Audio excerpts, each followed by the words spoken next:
Hola, vamos a empezar una serie de videos referidos al tema de razones trigonométricas de ángulos agudos.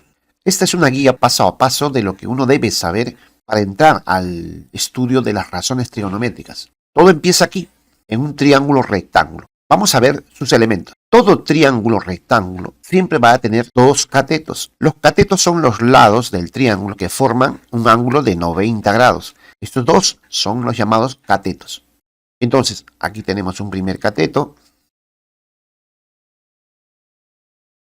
Y el otro cateto es este, ¿no? Hay dos catetos entonces. El tercer lado en el triángulo rectángulo es el lado mayor. Este lado resulta siempre más grande que los catetos. Este lado se llama hipotenusa. Listo. Ahora, en un triángulo rectángulo yo puedo dibujar ángulos agudos. Por ejemplo, en el vértice A he dibujado este ángulo alfa, que es un ángulo agudo, menor de 90 grados. Y claro, acá arriba también hay otro ángulo, ¿no? Que podemos llamarle beta si deseamos, ¿no? Esto es un triángulo rectángulo, entonces. Ahora, teniendo un ángulo alfa agudo dentro de un triángulo rectángulo, vamos a reconocer en cada caso quién es la hipotenusa, quién es el cateto opuesto y el cateto adyacente. Vamos a la hipotenusa.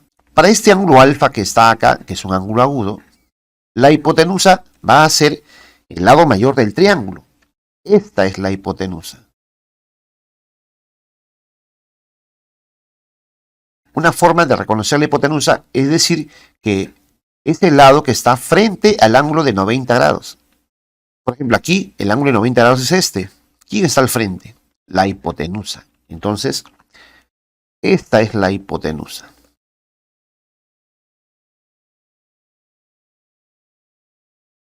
Para el ejemplo que está aquí abajo, el ángulo de 90 es este. El triángulo rectángulo ha cambiado de posición, pero siempre el que está al frente es la hipotenusa. Esta entonces es la hipotenusa. Resulta fácil entonces reconocer la hipotenusa. Es el lado mayor del triángulo rectángulo. Ahora, ¿quién es el cateto opuesto para un triángulo con un ángulo agudo dentro? Si el ángulo agudo es alfa, y si recordamos que hay dos catetos, que es este y este, uno de ellos se va a llamar cateto opuesto. ¿Pero quién es? El cateto opuesto siempre está al frente del ángulo agudo.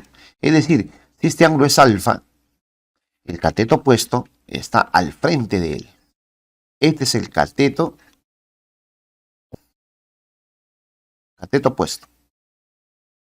Aquí he cambiado la posición del triángulo rectángulo, pero si este es el ángulo agudo, el cateto opuesto es el que está al frente.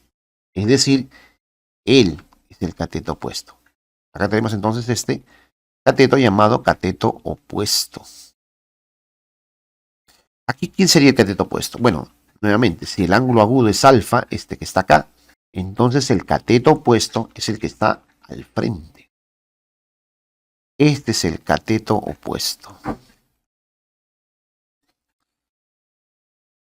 Y de esa manera, pues, podemos reconocer a los catetos opuestos, solamente viendo quién está al frente del ángulo. Ahora, ¿quién es el cateto adyacente? La palabra adyacente significa básicamente el que está al costado, el que está a su lado. Entonces, si el ángulo agudo es ahora este alfa que está acá, ¿quién es el cateto adyacente? El cateto adyacente es el que está a su lado, o sea, no es el que está al frente, sino el que está a su lado. Este entonces será el cateto adyacente, ¿qué se llama? En el caso de este triángulo, si el ángulo agudo es este alfa que vemos aquí, entonces el cateto adyacente es el que está a su lado. Recuerda que hay dos catetos, este y este. Este es el que está al frente. Ese no es el que está a su lado. Es decir, este que está acá. Entonces, este será el cateto adyacente. Adyacente. Para esta figura que está acá, el ángulo agudo es este que está acá. Por lo tanto, recordemos que hay dos catetos. El que está al frente es el opuesto, pero el que está al costado es el adyacente. Entonces, este será el cateto adyacente.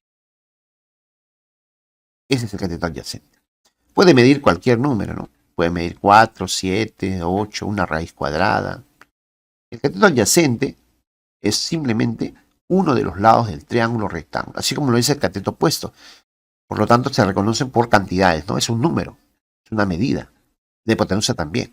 Ahora, el teorema de Pitágoras es un teorema que lo que hace es relacionar a los tres lados de un triángulo rectángulo, es decir, a los dos catetos y a la hipotenusa. Entonces, la teoría dice lo siguiente. Si yo tengo un triángulo rectángulo cualquiera, a los catetos les voy a llamar A y a este cateto le voy a llamar B, es decir, mide A y mide B. Y la hipotenusa vamos a decir que mide C unidades. Entonces, ¿qué se cumple? Se cumple que la hipotenusa al cuadrado es igual a la suma de los cuadrados de los catetos, es decir, a A al cuadrado más B al cuadrado. Eso dice el teorema de Pitágoras.